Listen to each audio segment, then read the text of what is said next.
Hello friends, welcome back to my channel. আমি ভালো আছি, তোমরা সবাই কেমন আছো? আজকে আমি করব পুঁই চচ্চড়ি। তার জন্য এখানে কড়াইতে তেল দিয়ে দিয়েছি, আর এই তেলে আমি ডালের বড়িটা ভেজে নেব।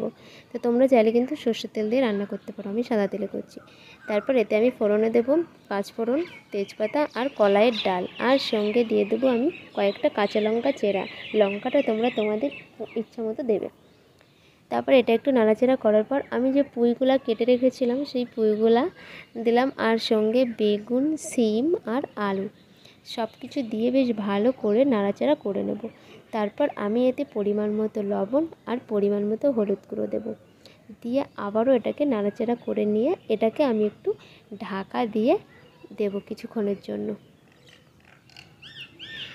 তো এটা কিছুক্ষণ হতে দেব। তারপর আমি আবারও একটু নাড়াচাড়া করে দেবো। যদি নাড়াচাড়া না করি তবে তলায় লেগে যেতে পারে, তার জন্য আবারও একটু নাড়াচাড়া করে ঢাকা দিয়ে দেবো। তো এইভাবে আমি কিছুক্ষণ ঢাকা দেবো আর নাড়াচাড়া করব। তারপর যখন দেখব একটু তলাটা হালকা লেগে লেগে আসছে, আর এটা যখন কষানো হয়ে যাবে তখন এতে আমি অল্প পরিমাণে জল দেব। এটা কিন্তু আমি কোনো মশলা ছাড়াই করছি, বিনা মশলায় এটা রান্না করছি। তারপরে জলটা দেওয়ার পর আমি একটু নাড়াচাড়া করে এটা আবারও ঢাকা দিয়ে দেব। তারপর ঢাকার তুলে দেখো আমার এটা ফুটে গেছে। এবার নাড়াচাড়া করে দেবো আবারও। তারপর আমি যে বড়িগুলো ভেজে তুলে রেখেছিলাম সেগুলো একটু ভেঙে এর ভিতর দিয়ে দেবো, দিয়ে এভাবে নাড়াচাড়া করে দেবো। আবারও একটু নাড়াচাড়া করার পর আবার একটু কিছুক্ষণ হতে দেবো। তো তারপরে দেখো আমার এই পুঁই চচ্চড়ি কিন্তু রেডি। আর পুঁই চচ্চড়ি খেতে কিন্তু দারুণ লাগে।